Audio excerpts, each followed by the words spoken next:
예수님을 재판정에 두고 불을 쬐던, 바로 베드로가 불을 쬐던 그 숯불과 지금 이 숯불은 똑같은 단어입니다. 이 숯불의 의미가 뭘까요? 베드로야, 나는 너를 알고 있다는 거예요. 실패할 수밖에 없는 너, 큰 결심을 하지만 또 다시 넘어질 수밖에 없는 너, 나를 배반한 너를 알고 있다고 주님은 오늘 말씀하고 있습니다. 이 장면은 베드로에게 엄청난 교훈과 더불어서, 깨달음과 더불어서 무거운 압박감으로 베드로에게 다가오는 것을 봅니다. 예수님께서 차려준 이 음식, 이 차는 단순히 아침에 그냥 차려준 그 찬이 아니었습니다. 아리스타오라고 하는, 지치고 힘든 사람이 영양가를 통해서 힘을 회복하는 바로 그런 잔치였습니다. 그런 식탁이었습니다. 주님께서 제자들에게 그 식탁을 준비해 주셨습니다. 사랑하는 여러분, 오늘 이 밤에 주님께서 먼저 우리에게 해주시는 것이 있다면, 실패자, 내가 너 실패한 거 알고 있어, 너 나 배신한 거 알고 있어. 그럼에도 불구하고 오늘 이 밤에 하나님께서 우리가 기도할 때, 찬양할 때 말씀을 통해서 우리 마음속에 새로운 마음의 풍요로움을 주신 이유가 뭘까요? 실패자가 갖는 좌절과 절망감이 우리 마음속에 파고드는 것보다도, 배신자가 갖는 그 부끄러움과 두려움이 우리 마음속에 찾아오는 것보다도, 분명히 나에 대한 죄를 지적하는데도 불구하고 내 마음속에 새로운 희망과 새로운 말씀에 대한 열정이 내 마음속에 다시 한번 찾아오는 이유가 뭘까요? 주님이 예비한 말씀의 잔치가 오늘 우리에게 주어지기 때문인 것을 우리가 고백할 수 있습니까?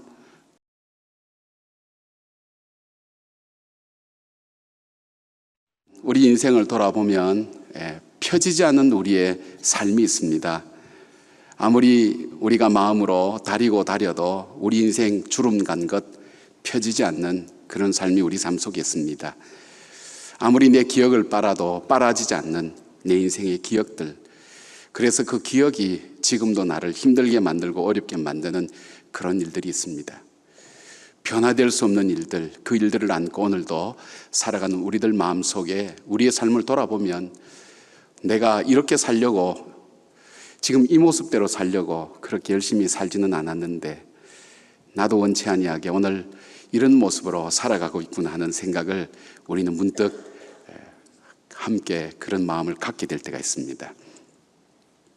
그러면서 마음속에 다시 한번 드는 생각이 있다면, 다시 한번 우리 인생을 시작할 수 있다면, 다시 한번 나의 인생을 시작할 수 있다면, 그런 마음이 들지만 이미 모든 귀한 것들, 다시 시작할 수 있는 많은 것들을 이미 다 잃어버리고 난 뒤라는 것을 알고는 더욱더 마음이 침울해지는 그런 인생의 삶의 여정들을 우리는 자주 경험하기도 합니다. 다시 쓰고 싶은 내 인생의 역사, 오늘 이 본문에 보면 우리보다도 더 간절하게 자기 인생을 다시 정말 쓰고 싶은 한 사람의 모습이 나오고 있습니다. 복음서가 끝나고 그리고 새로운 교회 역사가 이루어지는 사도행전 그 사이에서 하나님께서는 이 요한복음을 통해서 복음의 마지막 쓸쓸하고 또 외롭게 이 요한복음 21장은 전개되고 있는 것을 바라보게 됩니다. 그것은 한 사람, 베드로라는 한 사람의 생애를 주목하면서 초점을 맞추면서 이 복음서는 참 어둡게 21장을 시작하고 있는 것을 보게 됩니다. 밤새도록 고기를 잡았지만 동은 터오는데 한 마리의 고기도 잡지 못한 이 어부 베드로의 심정, 나름 밝아오지만 자기가 수고한 것에 대해서 아무것도 건지지 못하고 새로 밝아오는 그날을 어떻게 지낼까 맞이하는 그물을 걷는 이 베드로의 삶은 어쩌면 오늘 우리들의 삶의 모습은 아닌가 하는 생각을 해봅니다. 새로운 날들이, 우리에게 새로운 시간들이 오지만 그 시간 앞에 우리는 어떻게 살아야 될지 정작 준비되지 못한 우리의 마음들을 우리는 자주 고백할 수밖에 없습니다. 자, 고기 잡지 못한 이 어부 베드로, 그는 지금 이런 사람은 아니었습니다. 한때 그는 대단한 사람이었습니다. 그는 예수님께서 2년 반 동안 교육을 시키고 난 다음에 가이사랴 빌립보 지방에 갔을 때에 예수님께서 갑자기 제자들에게 질문하셨습니다. 사람들이 나를 누구라 하느냐? 제자들이 신나게 자기들이 들은 얘기를 예수님께 했지만 예수님은 그 말씀에는 전혀 관심이 없듯이 다시 또 다른 질문을 던집니다. 너희들은 나를 누구라 하느냐? 예수님과 함께 2년 반 동안 지내오고 살아오고 말씀 듣고 함께 동고동락했지만 정작 예수님이 누구인지를 이분들은 한 번도 생각해 본 적이 없었던 듯이 당황하기 시작했습니다. 그때 예수님께서 주는 그리스도시요 살아계신 하나님의 아들이라는 위대한 고백을 하게 되는 것을 봅니다.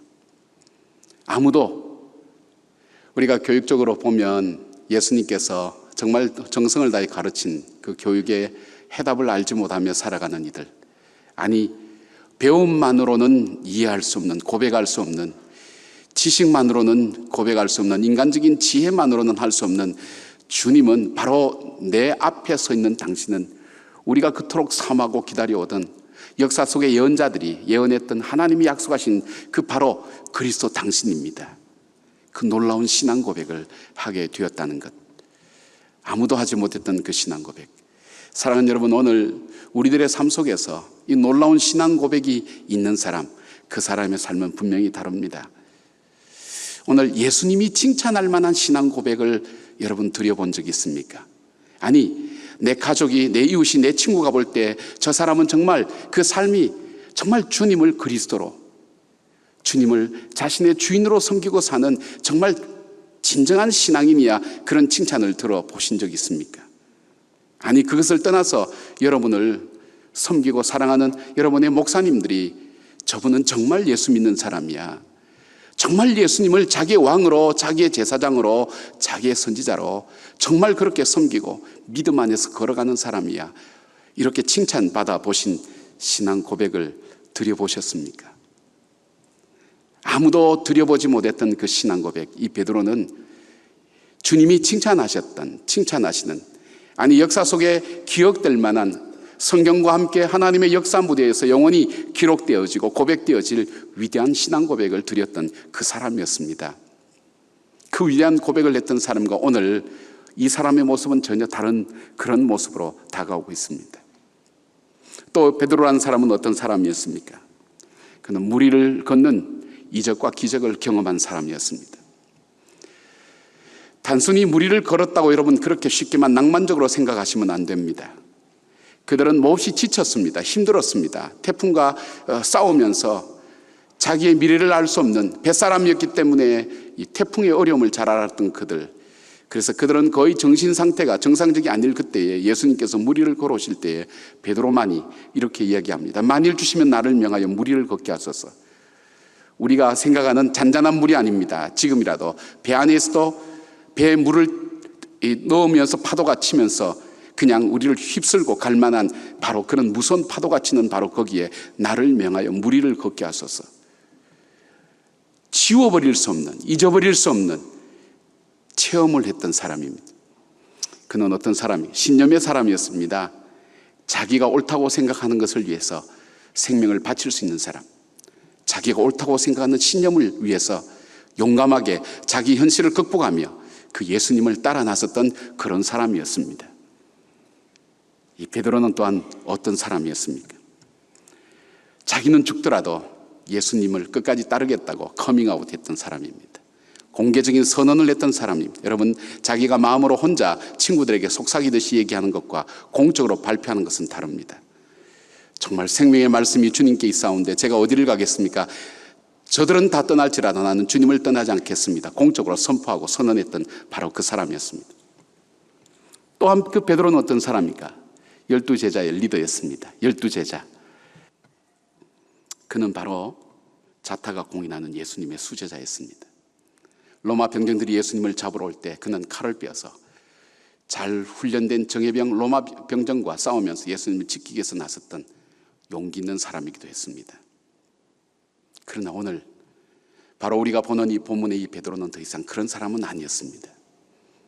그는 모든 것을 다 잃어버렸습니다. 그는 그가 위대하게 생각하고 그를 위대하게 만들었던, 그를 대단하게 만들었던 그 베드로의 모든 모습은 단 한 가지 작은 것, 작은 계집아의 질문 앞에 그 작은 대답 하나, 그것이 그로 하여금 몰락시키고 말았던 것입니다. 나는 예수를 알지 못한다고 예수를 그리고 저주까지 했던, 예수님이 보는 그 목전에서 그 눈과 마주치면서도 불구하고 거짓말했던, 그리고 부인했던, 그리고 저주까지 했던 이 베드로, 작은 계집아이의 말 한마디 앞에 무너진 베드로의 인생. 여러분, 우리 인생이라는 것이 큰 것에 무너지지 않습니다. 예상 밖의 문제 앞에 갑자기 당황하며 그것에 대답했던 그 삶이 내가 가졌던 신앙과 믿음과 신뢰와 모든 것을 한꺼번에 다 잃어버리게 만든다는 것을 우리는 경험적으로 이미 알고 있습니다. 그리고 그는 직업에 있어서도 실패한 사람이었습니다. 바다에서 잔뼈가 굵은 사람. 그는 밤새도록 고기를 잡아도 고기 한 마리 잡지 못하는 자기의 비즈니스에 있어서도 그는 얻은 것이 아무것도 없는 그런 사람이었습니다. 그러나 오늘 이 베드로는 거기에서 자기 인생이 끝나지 않습니다. 한 장을 넘기면 사도행전에 그는 하나님의 새로운 역사 무대에 그는 얼만큼 귀하고 존귀하게 쓰임받고 있는지 모릅니다. 오늘 우리의 삶이 베드로와 같은 모습이 있다면 오늘 베드로의 모습은 베드로의 모습으로 끝나서는 안 됩니다. 베드로의 모습은 오늘 나의 모습이 되어야만 합니다. 왜냐하면 나에게 새로운 하나님의 역사 무대 앞에 내 인생이 이대로 끝나서는 되지 않기 때문입니다. 나를 이 땅에 보내신 그 하나님께서 나를 보내신 그 삶의 목적을 내 인생 마지막 순간까지 최선을 다해서 살아야 될 바로 그 삶의 이유가 오늘 우리들 속에 있기 때문입니다. 그러기에 베드로의 이 새로운 사역의 아름다운 시작은 베드로의 사역의 시작이 아니라 오늘 나의 시작과 나의 출발이 되어야만 한다는 것을 오늘 이 말씀은 오늘 우리에게 강하게 우리에게 전해주고 있습니다. 자, 그렇다면 오늘 새롭게 내가 원했던 인생은 바로 이것이 아니라고 생각하고 오늘 내가 살았던 내가 정말 최선을 다해서 밤새도록 그물을 던졌지만 고기를 건지지 못한 인생이 바로 나의 인생이었다면 오늘 베드로의 새로운 변화, 그 변화는 어떻게 해서 이루어졌습니까? 오늘 이 밤에 그 변화가 베드로처럼 오늘 우리에게도 임하기를 정말 간절히 원하면서 그런 축복이 있기를 바랍니다. 오늘 이 베드로의 변화, 그 변화의 첫 번째는 예수님께서 찾아오신 데서부터 그 변화는 시작됩니다. 여러분, 세상에서는 만나고 싶은 사람이 있습니다. 만나고 싶지 않는 사람이 있습니다. 찾아가고 싶은 사람이 있고 가까이서도 피해가고 싶은 사람이 있습니다. 오늘 예수님에게 있어서 이 베드로는 어떤 사람이었습니까? 만나고 싶은 사람은 분명히 아니었을 것입니다. 예수님에게 있어서 이 베드로는 실패자였습니다. 예수님께서 예수님을 따르는 사람, 그것도 70명의 제자들 중에 예수님께서 원하는 사람 12사람을 뽑았습니다. 가능성이 있는 사람, 괜찮은 사람, 그리고 분명히 이 땅에서 예수님께서 맡겨줄 그 사역을 끝까지 아름답게 감당할 가능성이 있는 사람 12사람을 뽑았습니다. 그 사람을 믿고 그 사람에게 모든 것을 가르쳤습니다. 헌신하고 투자했습니다. 그를 격려했습니다. 기다려 주었습니다. 그를 사랑했습니다. 그에게 능력을 부어주었습니다. 모든 것을 다 주었습니다. 심지어는 자기의 피와 살까지 다 주었습니다. 그러나 지금 이 베드로는 더 이상 쓸모가 없는 사람으로 변해져 있습니다. 왜냐하면 그는 이미 실패자가 되어 있기 때문입니다. 더 이상 예수님이 쓰시기에는 더 이상 그를 다시 써야 될 이유가 전혀 없는 사람이었습니다. 사랑하는 여러분, 오늘 예수님께서 여러분 삶 속에 시간을 주셨고 생명을 주셨고 가족을 주셨고 복음을 주셨고 직장을 주셨고 지혜를 주셨고 다 주셨지만 오늘 정작 우리가 몇 년 수십 년이 아니라 오늘 하루 단 하루만이라도 하나님이 주신 시간의 주인 되신 그 주님이 주신 그 시간에 나는 정말 성공하면서 오늘 이 저녁을 맞이했는가? 아니면 단 오늘 하루만 돌아본다 할지라도 내게 시간을 주신 그 하나님, 기회를 주신 그 하나님 보시기에 정말 복되고 아름답게 썼노라고 그렇게 이야기할 수 있는 이 하루를 살아왔습니까? 어쩌면 우리는 매일매일 어떤 의미에서 실패하는 사람이 아니겠습니까? 오늘 누가 나에게 오늘 하루의 시간을 주신 그 하나님 앞에 하나님 보시기에 정말 아름답고 복되게 하나님께서 보실 때 정말 내일도 너에게 주고 싶다고 이야기할 만큼 오늘 하루를 성공적으로 사는 사람이 누가 있겠습니까? 나의 마음의 은밀한 것을 아시는 그 주님께서 내 중심을 불꽃 같은 눈으로 살피시는 그 하나님께서 보실 때 너 정말 성공한 사람이구나. 내가 너에게 시간을 주고 가족을 주고 물질을 주고 젊음을 주고 사랑을 주은 바로 내가 준 그 기대에 맞게 너는 오늘 하루를 살았구나. 아니, 하루만 아니라 우리는 일주일, 한 달, 아니 우리의 살아온 삶 전체를 돌아볼 때 어쩌면 우리는 실패자의 모습이 아니겠습니까? 아니, 내일도 실패할 것입니다. 어떻습니까? 예수님께서 더 이상 우리에게 기대를 걸 만한 사람이라고 생각하십니까? 한 번의 실패가 아닙니다. 큰 것에 실패한 것도 아닙니다. 작은 것에 쉽게 넘어져 버리는 우리의 마음들, 큰 결심이 작은 문제 앞에 여지없이 박살나버리는 정말 투자할 가치가 없는, 여러분 캘리포니아에 가면 삼진아웃 제도가 있습니다. 같은 죄를 3번 반복하면 중형을 때립니다. 오늘 여러분, 우리가 회개하는 많은 죄가 주로 반복적인 죄가 아닙니까? 나는 날마다 새로운 죄를 회개한다고 하는 분은 정말 이분 정신 차리셔야 돼요. 날마다 제목이 새롭다 그러면 정말 새롭게 죄를 짓는 놀라운 삶을 살고 계십니다. 우리는 회개 목록이 주로 반복적인 것이 참 많습니다. 오늘 그렇다면 우리는 실패한 인생이라는 것을 알게 됩니다.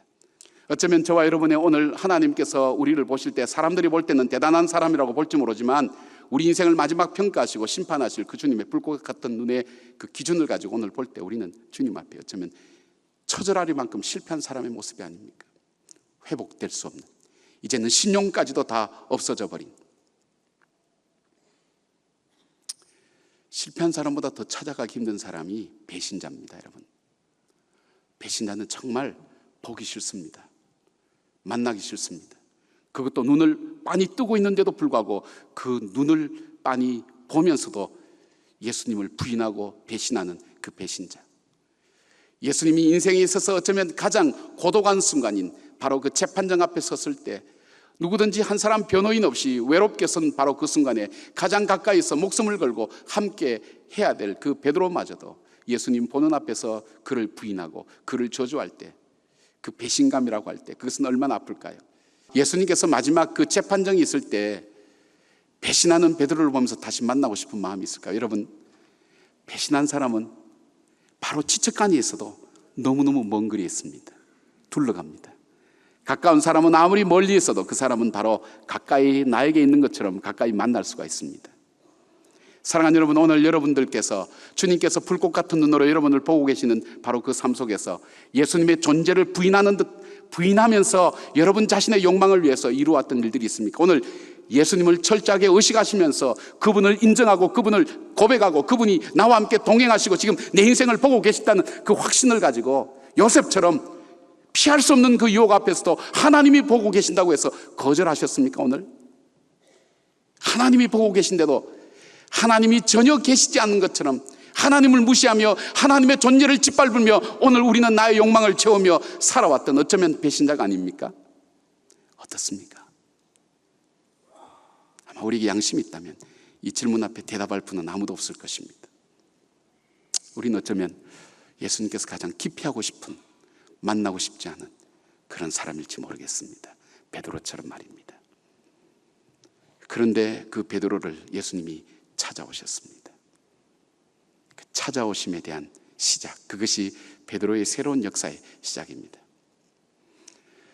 베드로를 찾아온 데는 물리적인 거리와 환경의 어려움도 있었습니다. 그러나 예수님은 그것을 듣고 베드로의 삶의 현장, 실패 현장, 좌절의 현장에 예수님은 찾아오셨습니다. 사랑하는 여러분, 오늘 예수님께서 오늘 이 베드로를 찾아가셨다면 어떤 이유 때문에 찾아갔을까요? 주님은 언약하신 대로 이 건강한 사람에게는 의인이 필요 없지만 병든 사람에게 의인이 필요하듯이 바로 죄인에게 내가 필요하다고, 바로 죄인인 그 베드로에게 정말 필요한 분, 정말 그 죄인된 베드로의 삶을 새롭게 만들어 주시고, 그리고 그 죄인된 삶이 아니라 그 저주의 삶이 아니라 죄의 저주의 삶이 아니라 새로운 삶을 새롭게 살 수 있도록 이렇게 세워주실 수 있는 바로 그분은 예수님밖에 없기에 예수님은 그 언약을 따라 죄인된 베드로를 찾아오셨습니다. 그리고 또 하나, 예수님께서 이 베드로를 찾아오신 또 하나의 이유가 있다면 예수님만이 베드로를 다시 일으켜 세울 수 있기 때문입니다. 사랑하는 여러분, 오늘 주님께서 이 자리에 임재하시고 찾아오신다면, 오늘 나를 찾아오신다면 나에게 있어서 무엇 때문에 찾아오실까요? 내가 죄인이기 때문에 주님은 찾아오십니다. 주님만이 내 인생을 다시금 시작하게 만들 수 있기에 주님은 찾아오십니다. 주님이 아니면 내 인생을 다시 용기와 힘을 가지고 의미를 가지고 시작할 수 없기에, 주님이 아니면 내 인생을 다시 이렇게 세울 수 없기에, 그러기에 주님은 오늘 나를 찾아오시는 겁니다. 약속하신 대로 말입니다. 너가 배신자든 너가 실패자든 그거 상관하지 않겠다는 겁니다. 나는 너에게 약속했다고. 병든 자에게 의원이 필요하듯이 바로 죄인된 너에게 내가 찾아가겠다고 주님이 약속하셨기 때문에 오늘 오시는 것입니다. 사랑하는 여러분, 그러면 오늘 우리가 고백해야 될 오늘 우리의 삶, 주님을 만나면서 주님을 초청하면서 우리가 고백할 삶이 있다면 뭘까요? 주님, 나는 실패자입니다. 나는 배신자입니다. 왜요? 그것만이 주님께서 찾아오실 수 있는 유일한 이유가 될 수 있기 때문입니다. 주님만이 나를 다시 이렇게 세워주실 수가 있습니다. 주님만이 내 인생을 새롭게 출발할 수 있습니다. 펴지지 않는 내 인생의 주름을 주님 펴주실 수 있습니다. 지워지지 않는 내 인생의 슬픔과 괴로움의 기억들을 주님 깨끗게 하실 수 있습니다.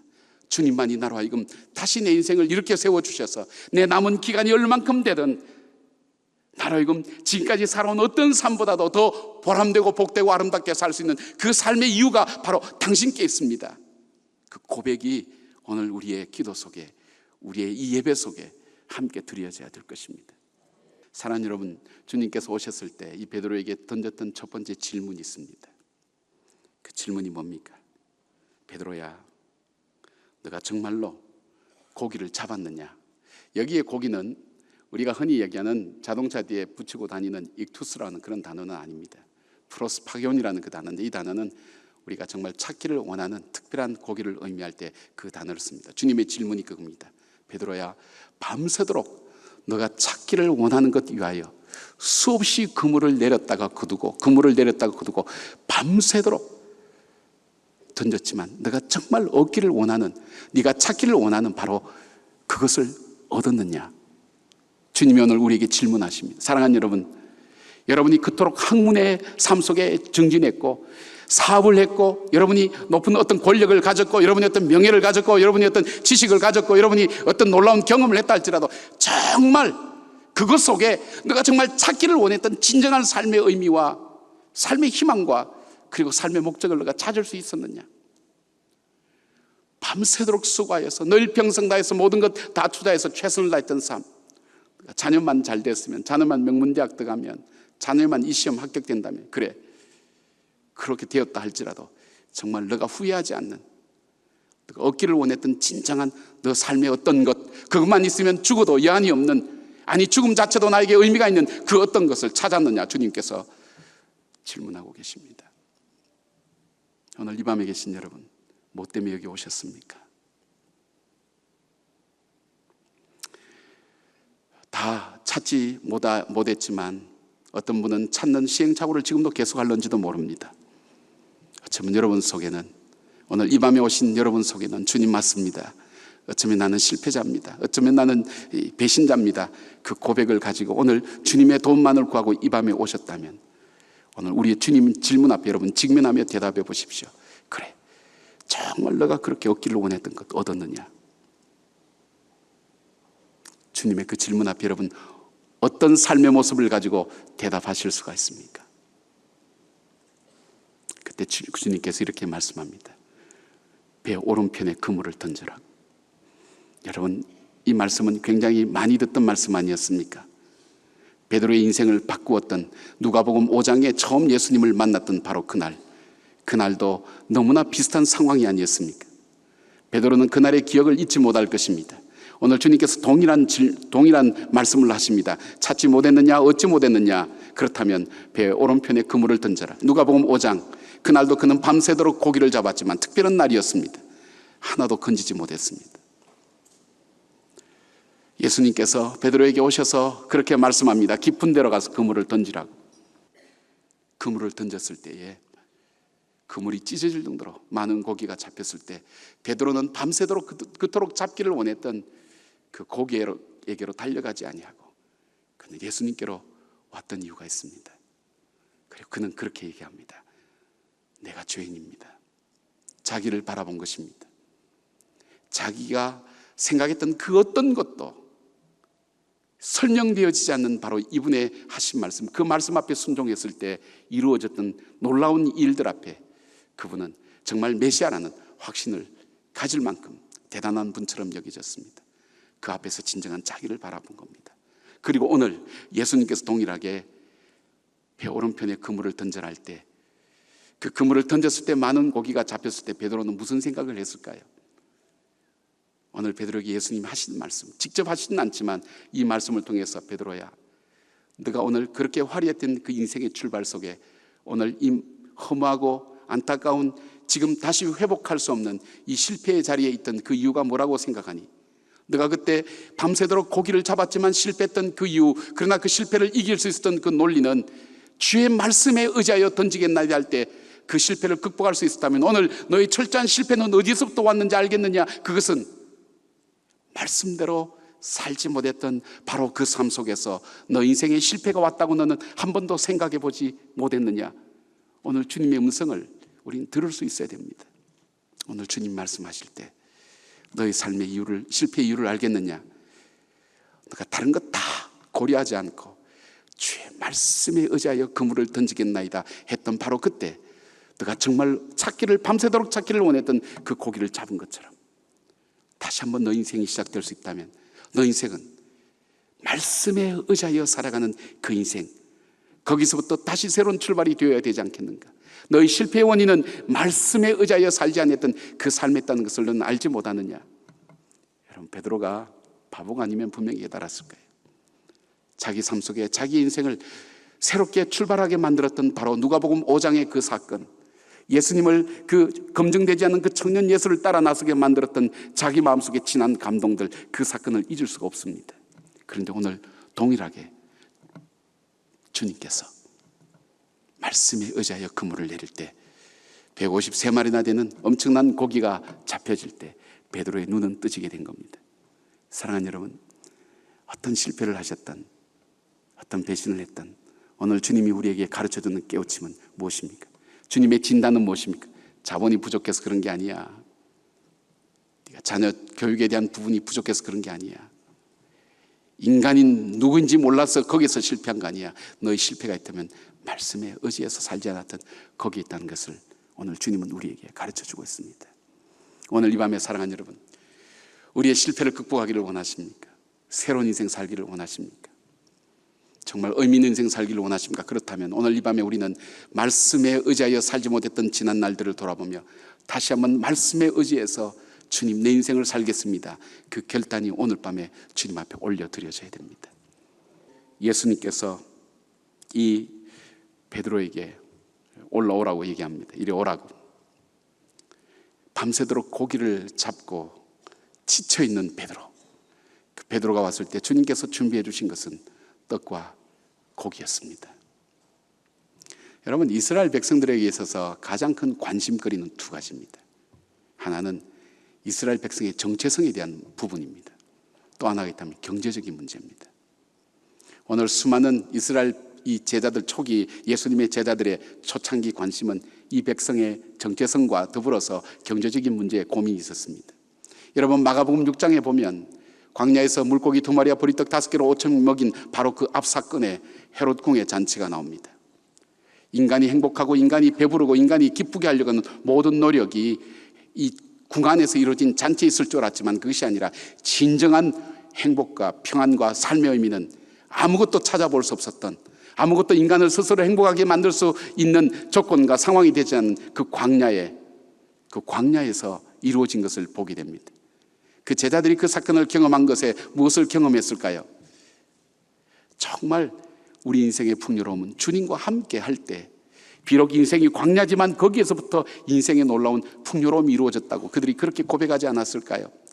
인간이 아무리 풍요롭게 살고 행복하게 살기 위해서 해롭게 많은 것을, 잔치를 벌려놓았다 할지라도 그 잔치의 마지막은 세례요한의 모기 쟁반에 담겨져 들어옴으로 인해서 불안과 두려움으로 끝난 그 인생의 잔치인데, 인생을 즐겁게 할 만한 아무것도 없는 그 광야, 갈급하고 지치고 병들고 어려운 사람들 모인 이 광야, 이 사람들, 그들이 삶을 다시 한번 기억하고 그 인생의 의미를 다시 찾고 새로운 삶의 목적을 찾을 수 있었던 그 광야의 그 잔치, 그 잔치를 생각할 때 인생의 진정한 풍요로움은 어디에 있다고 베드로가 오늘 고백할 수 있을까요? 그 떡과 고기를 보는 순간 주님과 함께 동행함이 있었구나. 주님을 떠난 인생의 부유함과 주님을 떠난 인생의 성공과 주님을 떠난 인간의 지식, 거기에 있는 것이 아니라 주님과 함께 가는 그곳이 비록 인생의 광야라 할지라도 그곳에 진정한 평강이 있고 삶의 의미가 있다는 것을 오늘 베드로는 깨닫지 않을까요? 그리고 오늘 여기에 숯불이 나옵니다. 이 숯불은 성경에 2번 나옵니다. 그것은 예수님을 재판정에 두고 불을 쬐던, 바로 베드로가 불을 쬐던 그 숯불과 지금 이 숯불은 똑같은 단어입니다. 이 숯불의 의미가 뭘까요? 베드로야, 나는 너를 알고 있다는 거예요. 실패할 수밖에 없는 너, 큰 결심을 하지만 또다시 넘어질 수밖에 없는 너, 나를 배반한 너를 알고 있다고 주님은 오늘 말씀하고 있습니다. 이 장면은 베드로에게 엄청난 교훈과 더불어서 깨달음과 더불어서 무거운 압박감으로 베드로에게 다가오는 것을 봅니다. 예수님께서 차려준 이 음식, 이 차는 단순히 아침에 그냥 차려준 그 찬이 아니었습니다. 아리스토라고 하는 지치고 힘든 사람이 영양가를 통해서 힘을 회복하는 바로 그런 잔치였습니다. 그런 식탁이었습니다. 주님께서 제자들에게 그 식탁을 준비해 주셨습니다. 사랑하는 여러분, 오늘 이 밤에 주님께서 먼저 우리에게 해주시는 것이 있다면, 실패자, 내가 너 실패한 거 알고 있어. 너 나 배신한 거 알고 있어. 그럼에도 불구하고 오늘 이 밤에 하나님께서 우리가 기도할 때, 찬양할 때 말씀을 통해서 우리 마음속에 새로운 마음의 풍요로움을 주신 이유가 뭘까요? 실패자가 갖는 좌절과 절망감이 우리 마음속에 파고드는 것보다도, 배신자가 갖는 그 부끄러움과 두려움이 우리 마음속에 찾아오는 것보다도, 분명히 나에 대한 죄를 지적하는데도 불구하고 내 마음속에 새로운 희망과 새로운 말씀에 대한 열정이 내 마음속에 다시 한번 찾아오는 이유가 뭘까요? 주님이 예비한 말씀의 잔치가 오늘 우리에게 주어지기 때문인 것을 우리가 고백할 수 있습니까? 주님이 주신 날마다의 잔치, 우리 인생을 새롭게 채워주시는 잔치. 그리고 난 다음 주님께서 베드로에게 질문합니다. 베드로에게 질문할 때 주님께서 베드로에게 먼저 부르죠. 요한의 아들 시몬아. 사랑하는 여러분, 오늘 주님께서 여러분에게 부르는 음성을 듣기를 바랍니다. 주님께서 여러분 마음속에 때로는 어떻게 시작해야 될지, 주님, 제가 정말 실패자입니다. 제가 배신자입니다. 제가 오늘 주님께서 나의 행위와 나의 살아온 삶을 따라서 주님 나를 처치하신다면, 다윗의 기도입니다. 주님, 나의 행위와 나의 살아온 삶을 따라 나를 대해 주신다면 주님, 저는 진노의 대상밖에 되지 않습니다. 주님 안에 있는 그 긍휼과 자비를 따라서 나를 보시옵소서.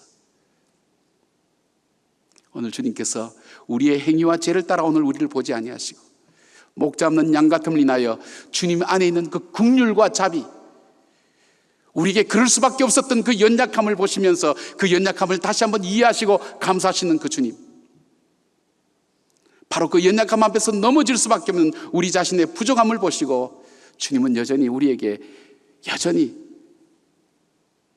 다시 한번 우리에게 주님의 음성과 사랑을 들려주시는 것을 보게 됩니다. 그리고 주님이 동일하게 질문을 하고 있습니다. 내가 이 사람들보다 나를 더 사랑하느냐? 아가파스메, 아가페의 사랑으로 나를 사랑하느냐? 오늘 이 질문이 다 다릅니다, 여러분. 아가페의 사랑으로 사랑하느냐? 첫 번째 질문 앞에 베드로의 대답은 아가페의 사랑이 아닙니다. 하나님 필로스, 제가 우정으로 사랑할 수 있습니다. 두 번째 주님께서 또 질문합니다. 내가 이 사람들보다 나를 더 사랑하냐? 아가파스메? 저 우정으로 또 생각한다고, 사랑한다고 얘기합니다. 마지막 예수님의 질문은 그럼 우정이라도 나를 사랑하느냐 할 때 베드로의 대답이 그렇게 하겠습니다 할 때 예수님께서 오늘 내 양을 먹이라, 내 양을 치라, 내 어린 양을 먹이라, 어린 양, 늙은 양, 말 안 듣는 양, 이 종류가 다 나옵니다. 그러나 그것보다 더 중요한 의미가 있다면 질문의 반복된 질문은 자기를 돌아보게 만듭니다. 여러분, 우리 주님께서 3번 질문하신 이유가 뭘까요? 베드로에게 3번이나, 베드로는 3번이나 주님을 모른다고 부인했을 때 주님은 그 질문 하나하나마다 베드로를 회복시켜 가시는 모습을 우리는 보게 됩니다. 마지막 베드로가 자기를 돌아보게 됩니다. 심히 괴로웠다 그랬습니다. 주님이 더 잘 아십니다. 바로 이 의미입니다. 네가 나를 사랑하느냐?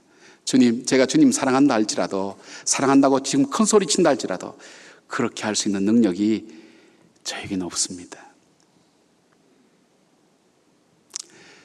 베드로의 가장 나약하게 보이는 이 질문.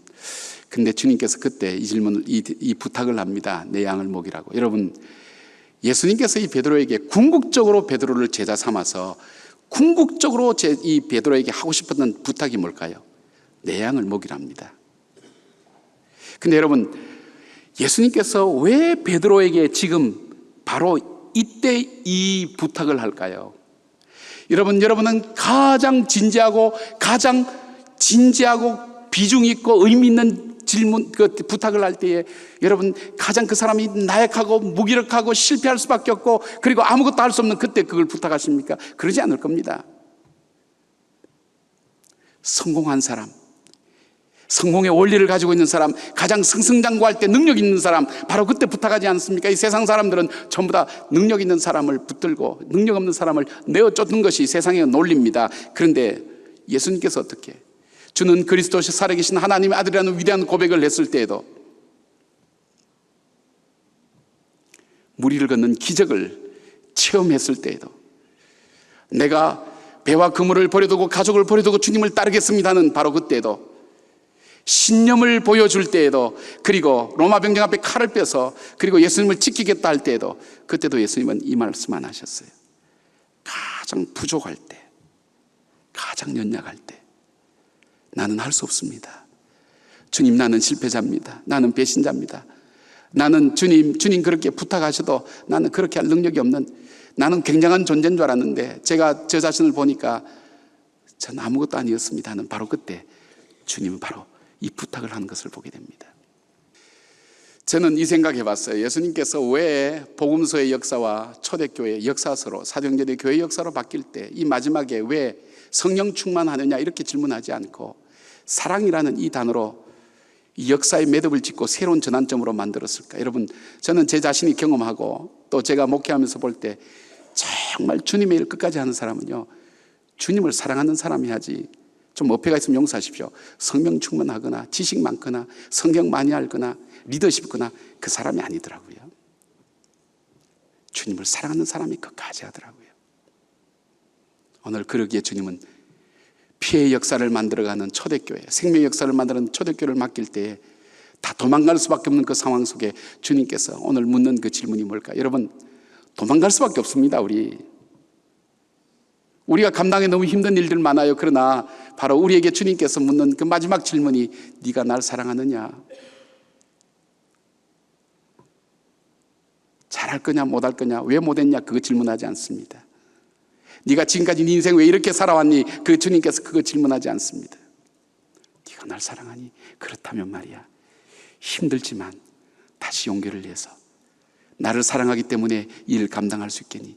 나를 사랑하기 때문에 너가 사랑할 수 없는 그 사람을 너가 좀 끝까지 책임져 줄 수 있겠니?